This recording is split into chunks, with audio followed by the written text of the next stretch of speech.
এটা নতুন ৰেচিপি লৈ আপোনালোকৰ মাজলৈ আহিলোঁ।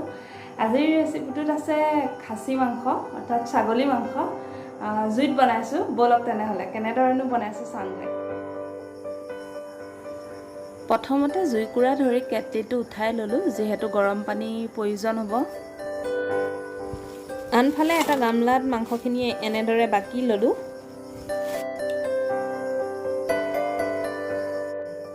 যিহেতু বজাৰৰ পৰা কাটি অনা, সেয়েহে ভালদৰে ধুই ল'লোঁ। পৰিমাণ অনুযায়ী হালধি, নিমখ, মিঠাতেল দি লৈছোঁ। লগতে অলপমান নেমু চেপি ভালদৰে মুঠি লৈছোঁ। নেমুৰ সলনি দৈও দিব পাৰে, মই নেমু দিলোঁ। আচলতে যি মাংসই নহয়, মঠাৰ লগত কথা, এনেদৰে মুঠি অলপ সময়ৰ কাৰণে ঢাকি ৰাখিব। আনফালে যাৱতীয় সকলোবোৰ সামগ্ৰী একলগ কৰি গোটাই লৈছোঁ।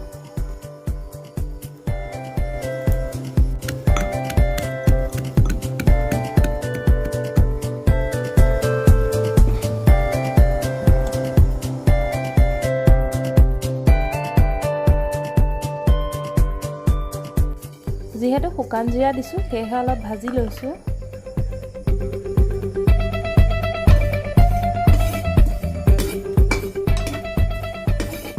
জিৰাকেইটা নমাই পৰিমাণ অনুযায়ী কেৰাহীত তেল দি ল'লোঁ।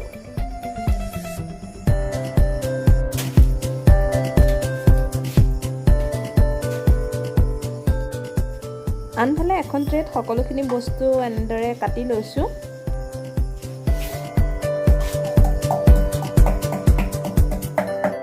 তেলটো গৰম হ'ল, ইয়াত প্ৰথমতে লং, ইলাচি, ডালচেনি দিছোঁ। তাৰ পাছতে ইয়াত খুন্দি লোৱা আদা নহৰু পেষ্টটো দিছোঁ।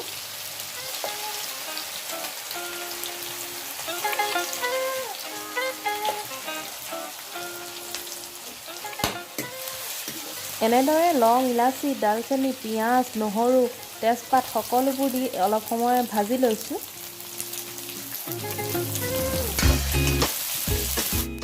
আনফালে ইয়াত খুন্দি লোৱা জিৰা, ধনিয়া আৰু মিট মছলা এটা বাতিত এনেদৰে পানী দি গুলি ল'লোঁ।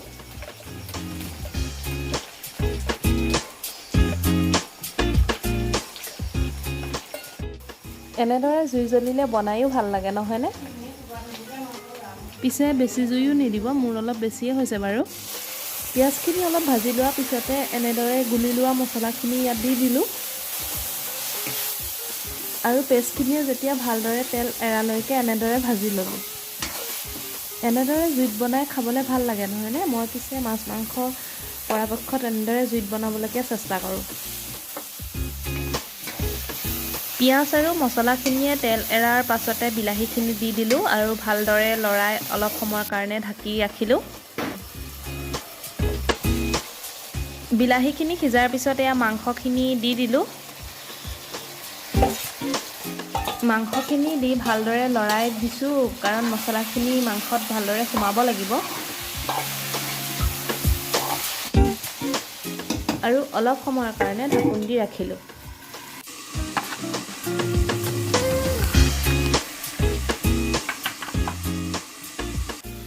যিহেতু জুইত বনোৱা কথা, এনেদৰে ৩-৪ মিনিটৰ মূৰে মূৰে লৰাই থাকিব লাগিব, নহ'লে ধৰি যাব তলত। এতিয়া ভাজি লোৱা মাংসখিনিত আলুখিনি দি দিলোঁ আৰু ভালদৰে লৰাই অলপ সময়ৰ কাৰণে ঢাকি দিলোঁ।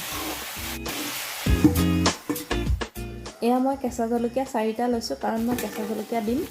ৰেড চিলি পৰাপক্ষত নিদোৱে।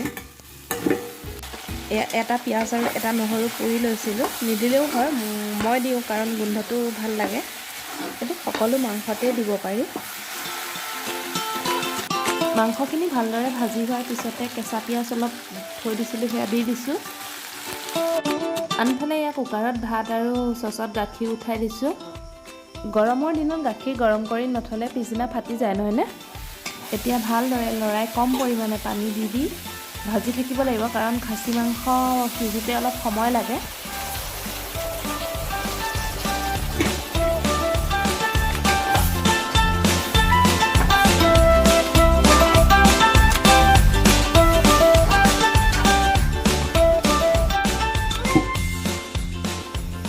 কম সময়ৰ মূৰে মূৰে এনেকৈ ঢাকোন খুলি খুলি লৰাই থাকিব লগা হৈছে, কাৰণ জুইত বনোৱা যিহেতু ধৰি যাব পাৰে।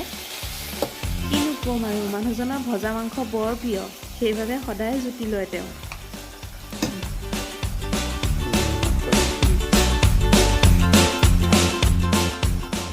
এনেদৰে নিজৰ পৰিমাণ অনুযায়ী ভাজি হোৱাৰ পিছতে গৰম পানী দি দিছোঁ।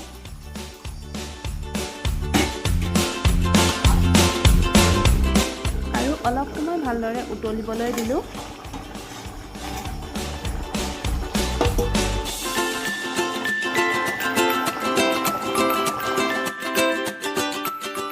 উতলি থাকোঁতে এয়া খুন্দি লোৱা কেঁচা জলকীয়াখিনি দি দিছোঁ।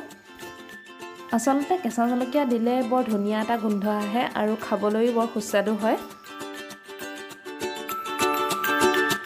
এয়া মোৰ মাংস ৰেডি হৈ গ'ল।